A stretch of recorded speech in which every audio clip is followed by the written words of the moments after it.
Welcome to the Bold Book of the Day with Dr. Denise Nicholson, a show that is a central hub and safe space for authors to share their stories.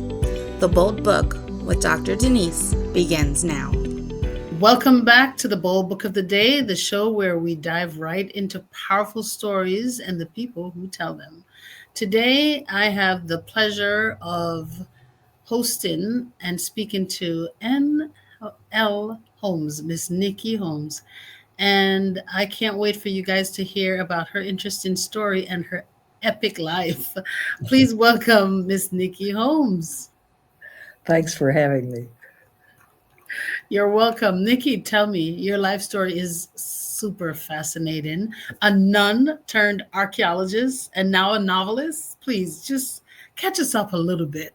Okay, well, those are only the highlights. Okay. I've done a lot of odd things.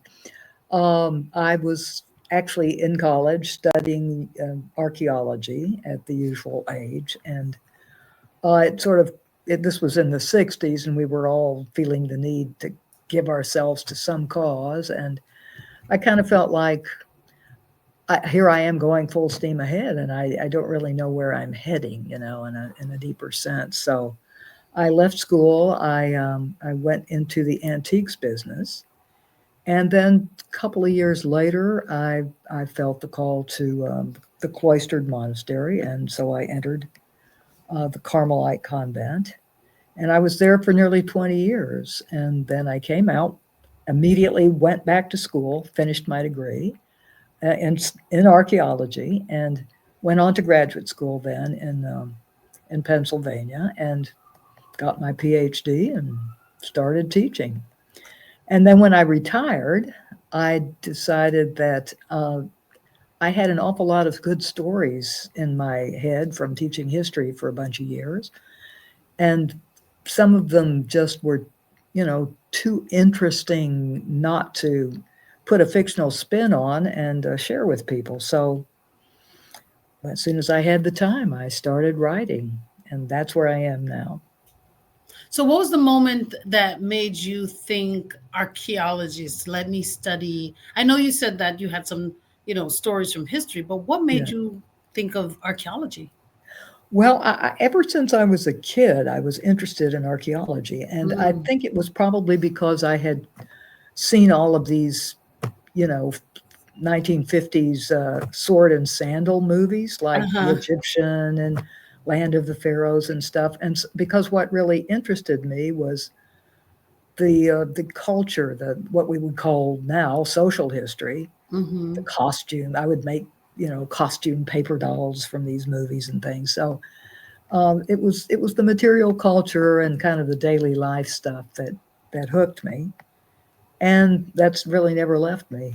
So as a history teacher, it was always the human side of history that intrigued me and that I wanted to share with my students, and that's the same objective I have as a novelist too. Did your background in archaeology shape some of the approach you took to writing? I would say for sure. I mean, apart from providing a lot of stories, the Mm-hmm. real historical tidbits that crop up, it gave me an interest in the world, the context, the physical things, the landscape, what they saw, what they ate, how they dressed, that sort of thing. It's that which has always interested me. Really comes through strongly, I hope, in the kind of descriptions of their lives and how they operate in their world. So you, in your life as an archaeology, you've gone to many places around the world to excavate. Now, I've noted that you excavated in both Greece and Israel, if I remember correctly. Right. Were there any surprising discoveries in either place? Well, I don't know if it was a surprise, but people often ask me what the most interesting thing we ever found was, and for me, it was a something we found on Crete. It was a Minoan pot, a kind of a large jar, storage jar, that was broken into 250 some odd pieces. But when we put it together, we found that it had handprints all over it. That kind of stubby little hand, could have been a kid, could have been a small adult. But Mhm. you could actually see fingerprints in this thing, and it was so personal, so unique. There was just one person in the history of the universe who could have made that set of prints. And it was really just as if they were sort of reaching up out of the past saying, remember me. It was very moving. Wow. Wow. Now, can you capture that and put that in a book in some way, shape, or form? I can have someone print their hand all over a pot, and that's actually a good idea. I know, I'm thinking about it like this person has found a way, maybe even unintentionally, Yeah, to reach into the future with their very own hand. Oh, that is powerful. that's I That just makes me excited. And so how does that make you feel as the person that has touched the past? yeah, that's something that has always been very alive for me in excavation or even in handling pottery or stuff that has come down to us from thousands of years ago. It's just you feel like this was a human being just like me. They Mhm. made pots in the same way that I could make a pot, and Yeah. um, they had the same emotions that I have. And even though their worlds looked very different and they spoke a different language, had a different set of beliefs, we're sisters or brothers. And I've never felt that the past was so far away for that reason. It seems very close to me, very recognizable. And that's something I hope I can convey through my writing. Tell me a little bit about your book. I think I have 15 out now, but they're all set in the Bronze Age in the Mhm. 13th, 14th centuries BC. The more recent series are set in ancient Egypt, which I know a lot of people love and are passionate about. I'm currently writing a series of cozy mysteries with a young woman physician as the protagonist, and she is the daughter of a man named Lord Honey, who's a real character who was the hero of the previous series of books. So this is kind of a spin-off. And she and her partners in medicine, stumble into various murders or thefts and things, and have to employ whatever forensic tools they've got in the 14th century BC, which are, pretty modest, but they're smart and they're brave. And so I think it makes a good story to see them go for it. No DNA in those No days. DNA, no. Boy. You just had to be really keen in your assessments. That's it. It's more like Sherlock Holmes. They're having to Yeah. work things out in their heads. Yeah. Tell me your story because I find it intriguing that you you were a history teacher, and then you started doing work about finding more about history and archaeology, and now you're writing this historical story. Tell me about you, the little girl that grew up and was intrigued by all of this. I was bitten quite young by the history and archaeology buff. I could never understand why some kids found history boring. It was just, to me, it was like a time machine. It was fascinating. And as I say, I loved the old movies, and my cousin and I would go off and play Vikings or whatever we had seen most recently, and draw paper dolls and period costumes and things. It was always about the human connection. And I guess that's why I was attracted, whereas, what you learned in classrooms sometimes was not too attracting. Yeah. But I love to read, and even to write as a child of this same cousin who's also a writer. We would spend rainy afternoons writing novels and things just for entertainment. And it was great. I grew up around books. My family was bookish.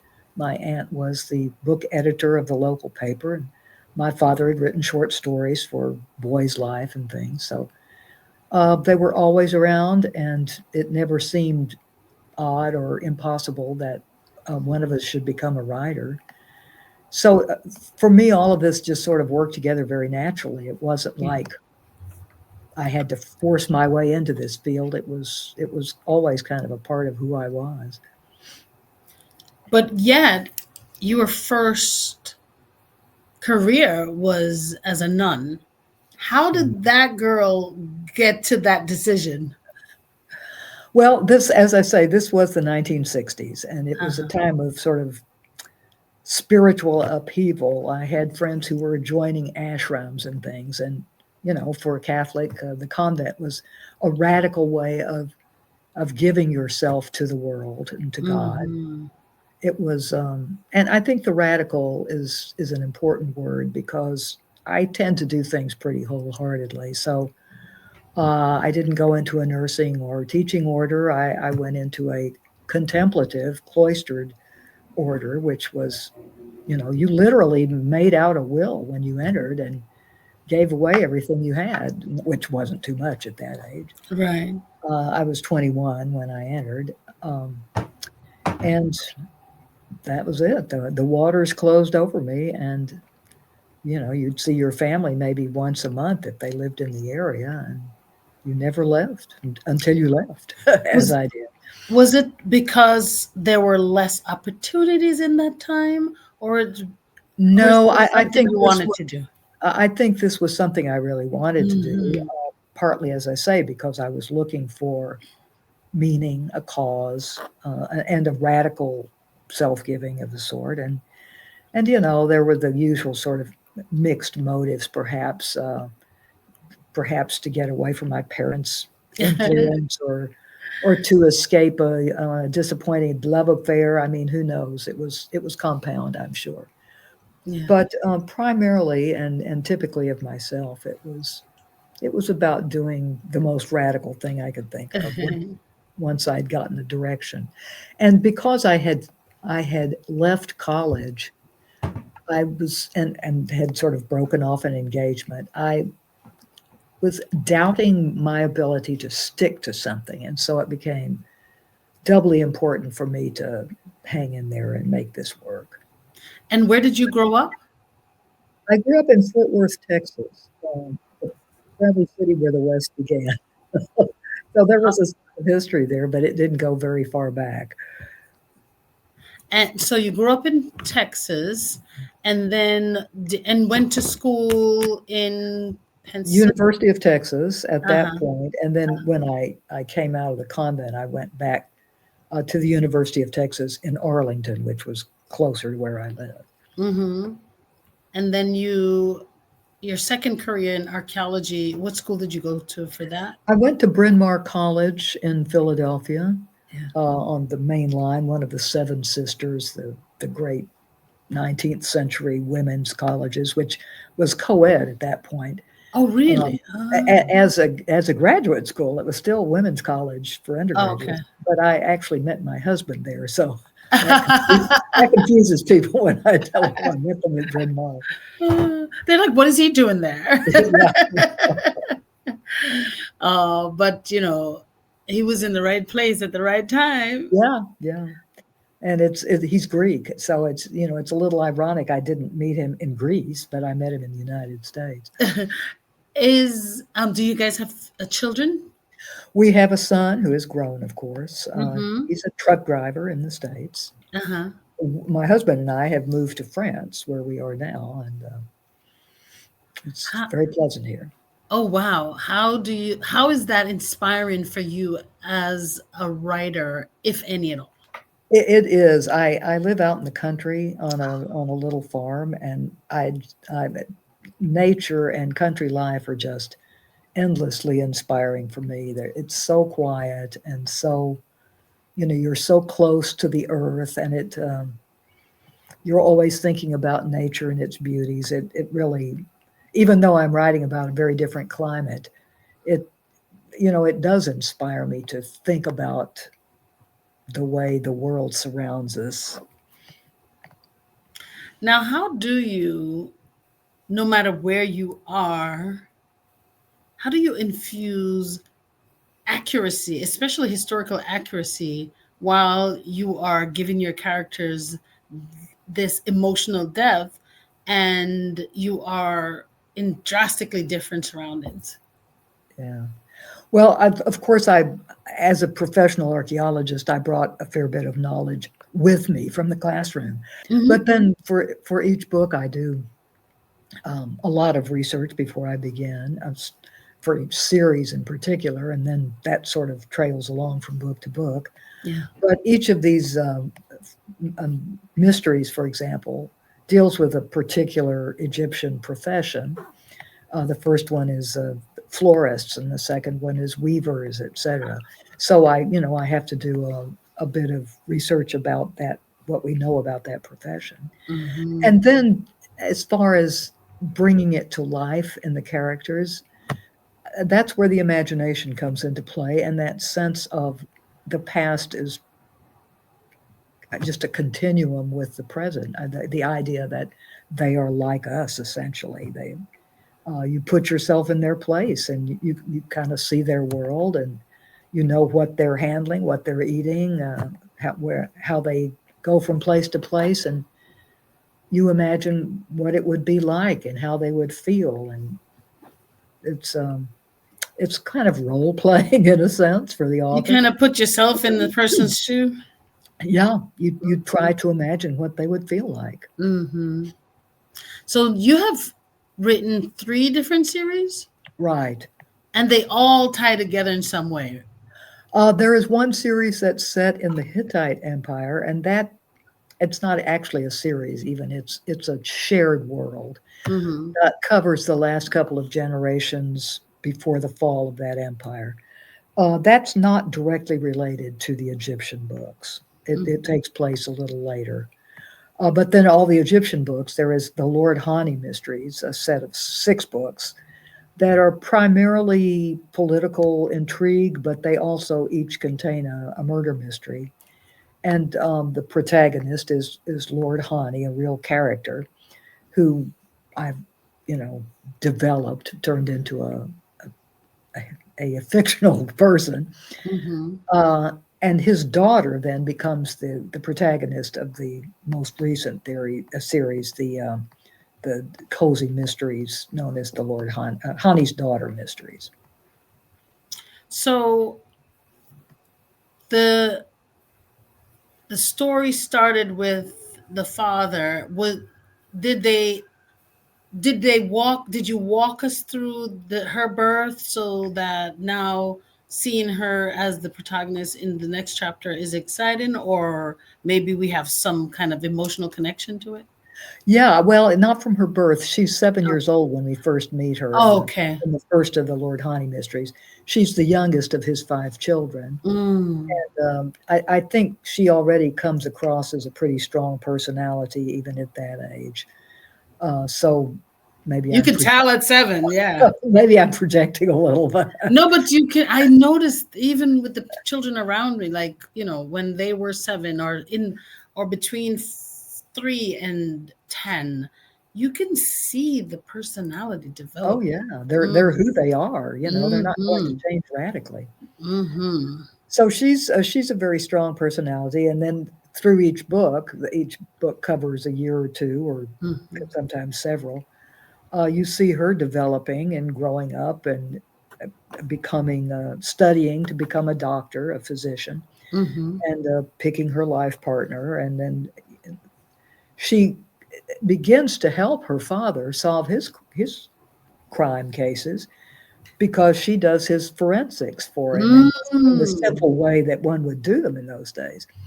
So then by the time she's 24 or so, she's ready to take on cases of her own. And her father still plays a role in them. Sometimes she gets involved because there's something he's encountered professionally has happened, but sometimes he is her helper instead. So little by little, she's grabbing the spotlight as she would do.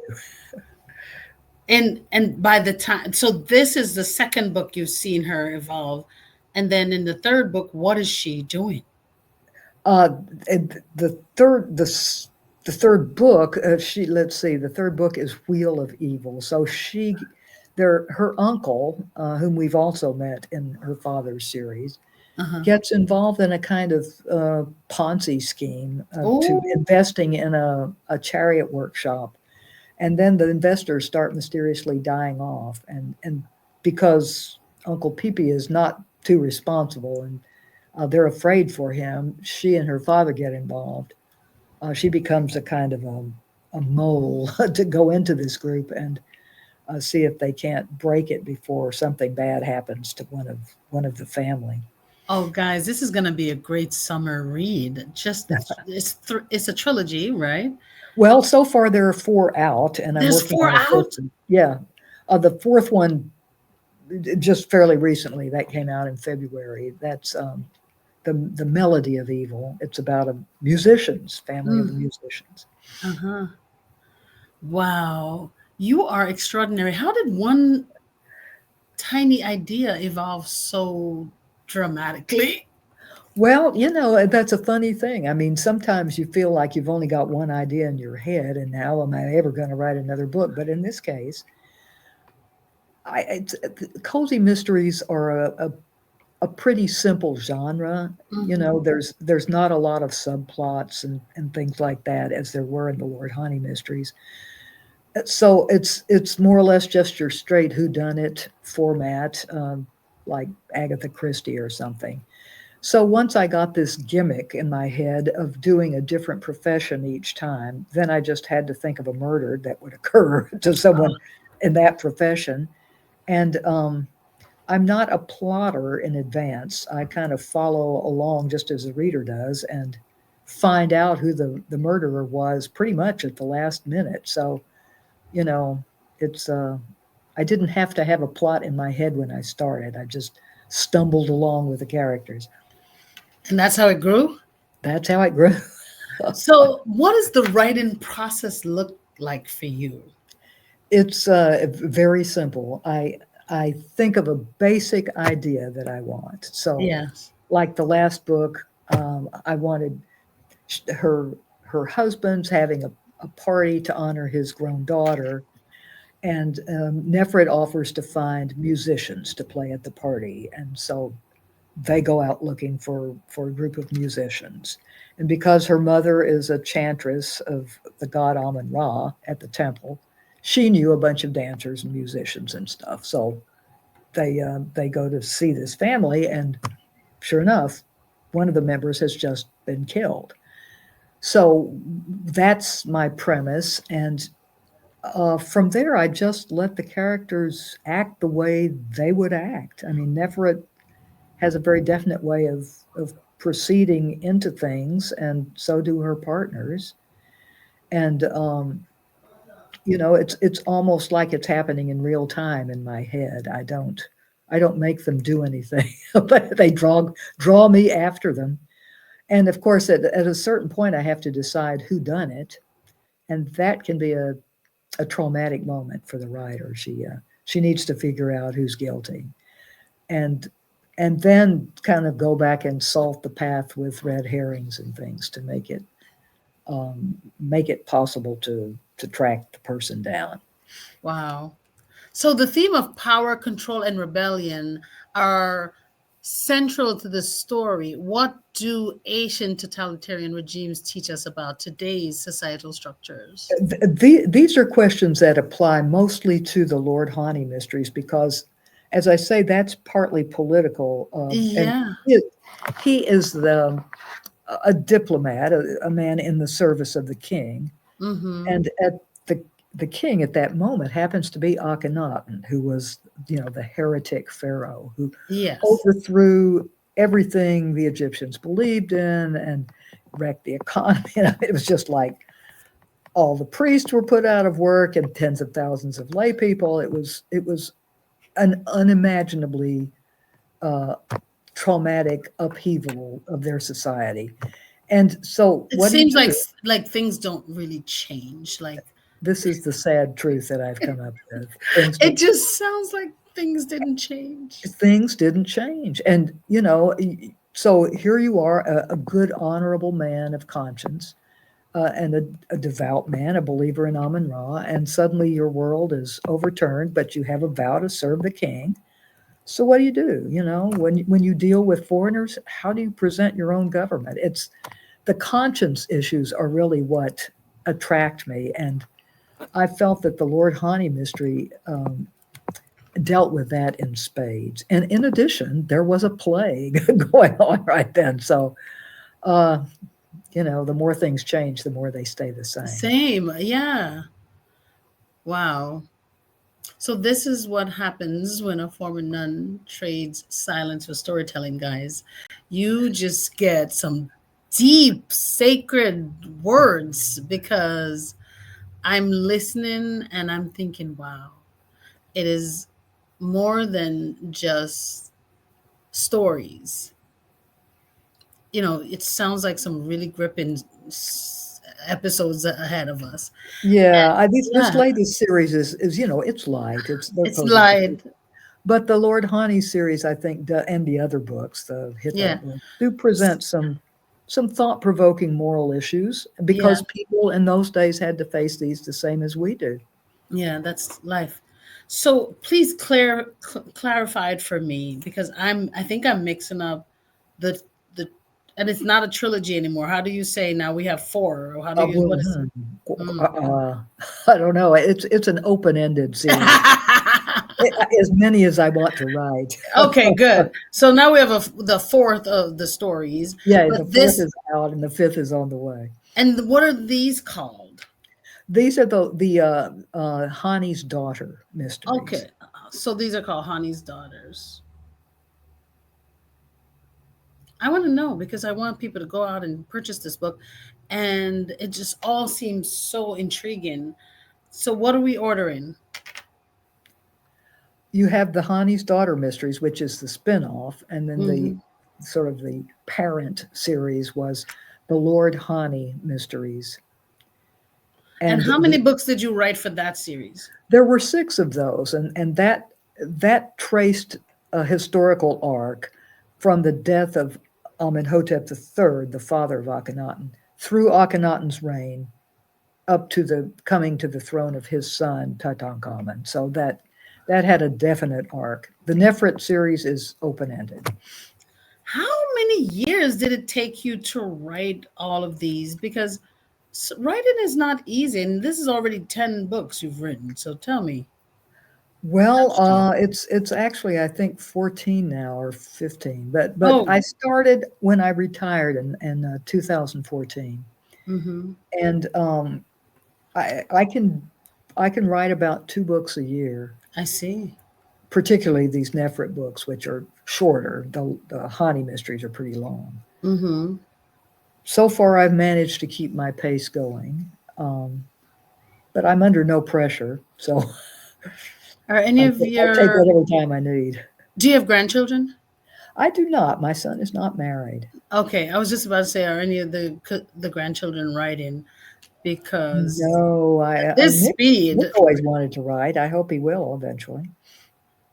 I wonder how you can get him to write a small thing, like a novelette. Novelette, yeah. I tend to think long, so Ah, I'm not the one to ask. but yeah, that might scare him to think of something. This is some pretty interesting. This is really great work you've done. Well, thank you. Yeah, I'm so amazed. It's fun. It's really a wonderful, satisfying process to write a story. Hmm. How I'm also intrigued how ancient politics mirrors today's power struggles. It's frightening, truthfully. And of course you see other power struggles, not just the governmental one. You Hmm. see the father and son. You see, professional rivalries. You see a girl like Nefret who's very unconventional, and she is also a lesbian, which was, frowned upon in that society. Was she She married, open then, or she's no, she okay? married an older man who had just lost his wife in a violent murder, and so he's a friend of her father's, and so they kind of agreed they would live their own lives, and this gave her cover. Mm-hmm, mm-hmm. And the lady of her heart is her professional partner as well, so a fellow physician. But even for a woman to practice as a doctor, it was not unheard of. The Egyptians were very open to the idea of women in powerful positions, but it was unusual. And she would have to be kind of a fearless person to push her way into this masculine dominated world. Now, when you go out on your book tours and you meet people who have read your stories, what's been the most rewarding for you? Well, I have yet to be on a physical book tour because I live in a non-English speaking country. Ah, oh my goodness. We're That gonna we gotta get you to America. Yeah, I have done some virtual meet and greet sort of things, and Uh-huh. occasionally a reader will write to me, which Mm.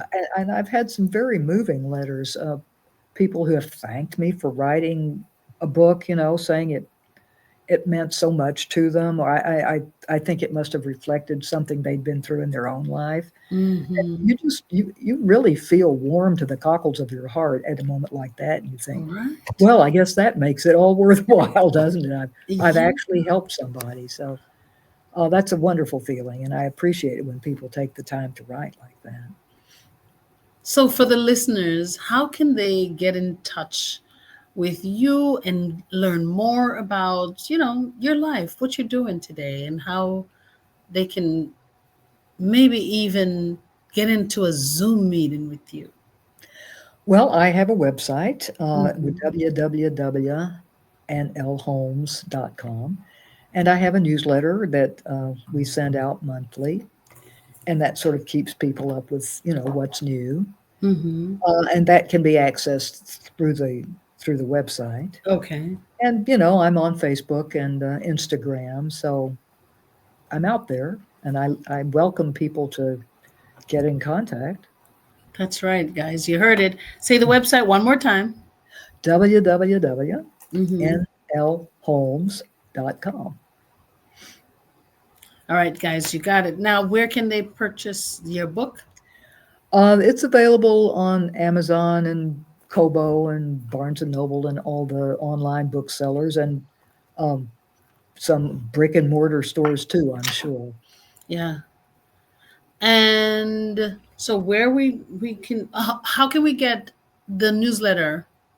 You said it was for You the website. Like, what do you do? Sign Yeah, up for you subscription? can sign. There's a sign up button at the bottom of several pages on the website, and we encourage people to do that. You have a chance every month of winning a free gift certificate to buy a book. So that's Okay. and sometimes other things. Okay. Very nice. So how did you or how did your experience, lastly, as a nun influence the values that you wanted to share in the story? So the characters have all different values. How Right. did being a nun influence the values that you wanted to write about? I haven't attempted to impose my values on these Ah, people because they live in a very different different world. time. Yeah. They believe in different things. But the whole idea of a moral struggle, the effort to be a good person, to live up to what you profess as your values, to keep your conscience clean in the midst of uh, a dirty time. Mm-hmm. Those are important issues for me, and I think just as a writer, a value that convent experience helped me with was the idea of silence and looking Mm. into your own head. It's because it's a very solitary thing to sit in front of a computer and write for sometimes hours a day. So being still and thinking, not talking all the time, not doing something all the time, those are skills that came pretty easy after the convent experience. In the convent, were you writing? Uh, yes and no. I mean, I wrote things like little lives of saints and stuff like that. And we were working on constitutions for the Carmelite order at that period. And so, I contributed to that. So yeah, there was some writing going on, certainly nothing fictional. Writing is a skill you can always use. There's Yeah. hardly an aspect of life where it doesn't come in handy. If you could meet with any one of the characters that you've created, which one will it be? I think it would be Hani. I admire Hani. He's a man of principle. Uh-huh. He's a very good father and a very good husband, and just Mhm. kind of the dad we all wish we had. Oh, Um, I think I could learn a lot from him in the way of patience and tolerance and a lot of good virtue. is there a story that impacts you about how he was as a father? Um, each of the books has some family drama in it, in Hmm. which he has to deal with something, in his own family. The very first book, Bird in a Snare, his son, his oldest son, actually goes over to the Ottonists because he's sort of a young man on the make. He wants to be with the in crowd. He wants to get the attention of the king and all of this. So he goes over to the side of the new beliefs and kind of makes fun of what his parents believe. And I think it's an all too familiar pattern between parents and young adult children. And he has to deal with that with compassion and forgivenness. And it's thank heavens I have not had to deal with that myself, but I can easily imagine it. I was sort of a bad kid myself at one point, so that's what parents have to face a lot. Would your parents agree that you were the bad kid? I didn't so much do bad things, naughty things, as just I was terribly stubborn and would not submit if I did. It was like I'm going to do what I want to do, and I don't care if you punish me. I don't care what happens. So it was. Let's just say I was hard to handle. And so it prepared me for writing a character like Neferet. It prepared you, yes. Yeah. Wow. Thank you so much for sharing and coming on this podcast and just talking and enlightening us about your worlds that you've developed. I feel like you're such a brilliant woman, and I'm happy and honored that I got the opportunity to meet you. I Well, that's very really, I just enjoy this podcast because I get to meet people like you. I'm sure that's really a wonderful experience to meet interesting people, and I am flattered that you put me in that group. I've really enjoyed it. I'm honored to have you. Please come back again when you have completed the next book because Okay. now I'm invested, okay? Good. And I want the audience to get the stories, get invested, and read up about um, Lord Hani's mysteries, and of course Hani's daughter's mysteries. And there are more because you said there were at least 15, and Lord Hani's is 6, and hers is already 4. So what are the other 5? The other 5 are set in the Hittite Empire, either in what is now Turkey or in Syria.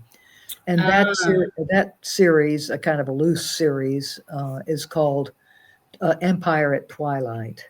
ah. Have you been they're to more, Turkey? I have not. My husband is Greek, after all. We don't go to Turkey. Okay, okay. Well, I don't know the history there, but I'm Yeah, sure there's there's a something. little friction between those two countries. Okay, okay. Well, I recently, maybe 2 years ago, went, and I thought it was one of the most beautiful places on. I am very interested in it myself. Yeah. You might have to do a solo travel. Must have to do that. Yeah. You know what? I do an author's retreat. I'm thinking to take the authors to Turkey in the future. Ooh, I'm going to tell you about it, so maybe we can. yeah, Yeah. that sounds very good. Yeah, I'll keep you posted. Thank you. And thank you. For those of you who are interested in writing your book and getting your book ideas out of your head and onto paper and publish and making money and traveling the world and doing different things, you can always send me an email and I'll help you get your book idea out of your head and onto paper.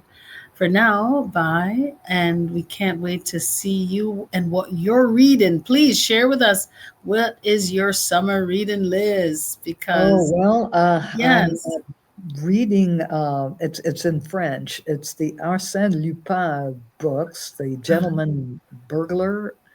He's Ooh. he's sort of a dapper turn of the century man who starts out as a almost superhuman burglar, but then he retires from a life of crime and starts helping the police catch killers and things. So it's a really interesting series. It sounds like a series that I wanted to. I watched one part of it last year. It's a French story about how this young guy became a robber. I bet that's it. Uh-huh. But his father had worked with the wealthy and they punished him for something that they did secretly. Like they stole some very important jewelry and locked him up because Blamed somebody him. had, yeah. And then the son, he always felt that this was not his father. And so from reading his father's journals and finding out more about his father, he realized that his father was framed. So he now changed from being a thief. I can't remember the name of that series, but then now he started helping to find thieves and lock Oh, up this thieves. must be the same series. Tell me the name again. Arsène Lupin is the man's name. And he's very dapper, wears a top Yes, hat and a yes. monocle and everything. They have a Netflix series about Oh, him now. really? Oh, marvelous. Yes. Oh my goodness. I'm gonna look for it because Well, I I've want got to to finish find the watching series it. now. Yeah. Uh-huh. Yeah. Thank you for sharing. Well, sure. And please come back again. My pleasure. Take care. Bye-bye. Bye. Thank you for joining us for the Bold Book of the Day with Dr. Denise Nicholson, a central hub and a safe space for authors to share their stories. Follow Dr. Denise on Facebook and Instagram at Denise Nicholson or go to denisenicholson.com. Remember, no one can share your story better than you.